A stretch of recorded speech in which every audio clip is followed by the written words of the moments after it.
Yeah, I want to talk to you because I've heard people saying that William Ruto has survived the Gen Z revolution.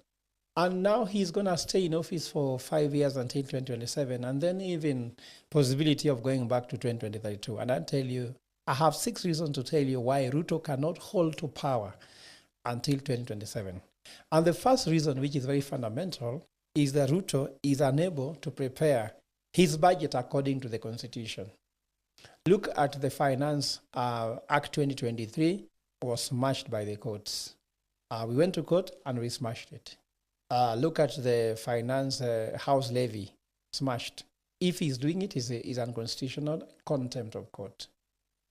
Look at again of the finance bill 2024 that he was able to prepare, was smashed by court, but even it was not smashed by court, Gen Z smashed it and shredded it into pieces until even himself, even after bribing members of parliament, he couldn't be able to sign it himself. Now, again, the Appropriation Act of 2024, he signed in June, has a lot of illegalities and irregularities that are there, already smashed in the Finance Act 2023, and also the Finance Bill 2024 he didn't sign. Also now you see now the Supplementary Appropriation Act 2024 is also full of the illegalities which are there in the Finance Act, Finance Bill, and members of Parliament passing a bill that cannot be able to stand the constitutional test shows there's a very big problem there. The second reason why Ruto might not stand to power in 2027 is that Ruto is surrounded by incompetent executive and also very incompetent parliamentary officials, because they cannot be able to prepare a bill rightly, they cannot be able to guide him appropriately. Parliament just passes bill because they have been given money, or they decide whether they're in the side of Raila or they decide in the side of being William Ruto. They just go with their stomach and political feelings and their tribal affiliation. They do not know that they are lawmakers who should be able to guard and protect the law. How can lawmakers get their bill being declared unconstitutional by court, yet courts don't make law? Laws are made by parliament. It's like God creates the universe and God does not know how to govern the universe. It's completely impossible. So that's the second reason why he won't hold to power. The third reason is Ruto is a lone ranger. He's a one-man show. Being a one-man show has a lot of problems with him because now all blames goes to him. If anything goes, even if he's in parliament, if it goes wrong in the judiciary, it goes wrong at his house, it goes wrong in the church, it goes wrong in the executive, in any ministry, in any state department, all blames are to him because he's talking as if he's in charge of everything and everyone. So if he's in charge of everything and everyone all the time, then anything going wrong is William Ruto. It's like now, even if somebody will have a problem with his wife, he'll say it's William Ruto.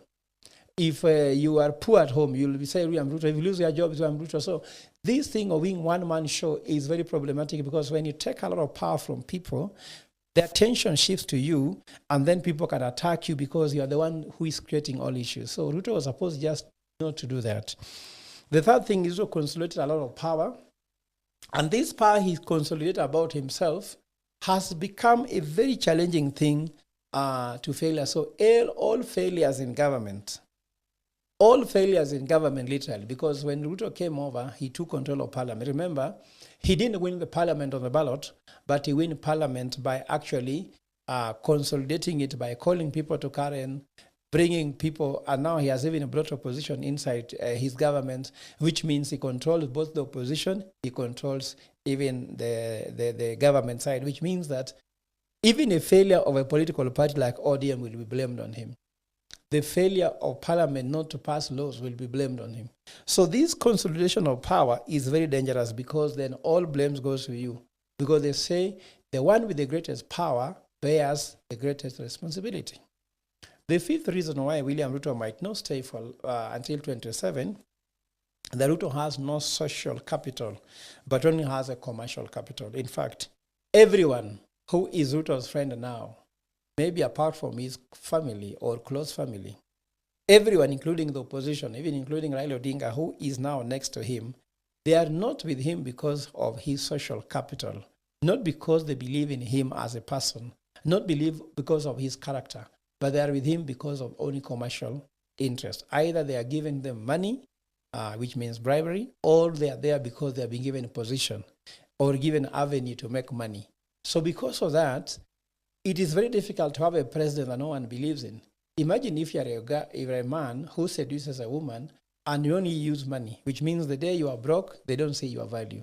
Equally, if you're a man who is only with a woman because the woman's money, the day the woman gets broke, equally, you are completely worthless. So I think this is what William Ruto is, and that's why he wants to spend a lot of money to stay in power. The economy is becoming difficult to run for him. He cannot collect money, yet he needs to spend money to keep people in power, to stay in power. He has to give money to military, like he said, he wants to increase the military salary, increase policeman's salary. So everybody he has to throw money at to stay with him. That is really dangerous because it does not work. Even those people saying we support William Ruto, game in 90 minutes, all those people are being paid to stay with him. That's very dangerous because money is not infinite. We have a finality with money. The last reason is that Ruto does not operate with any sound foreign policy. Why am I trying to say so? Ruto looked like he was maybe following the Western ideas, like maybe following American economic philosophy, fiscal, foreign policy. People thought that Americans were his friends. People thought UK was his friends. Then people thought he was a friend of Russia. Then people again thought that he was a friend of the Middle East. Then people thought he was a friend of Ukraine. Then people again thought that he was a friend of DRC. He was a friend of Rwanda. He's a friend of Uganda. So it's impossible you can be a friend of everybody all the time in the same issue. You cannot, for example, in the issue of Russia, Ukraine war, you can either be on, you cannot say you are with Russia, then again you are with Ukraine. On the issue of Israel and Palestine, you cannot be on the same page.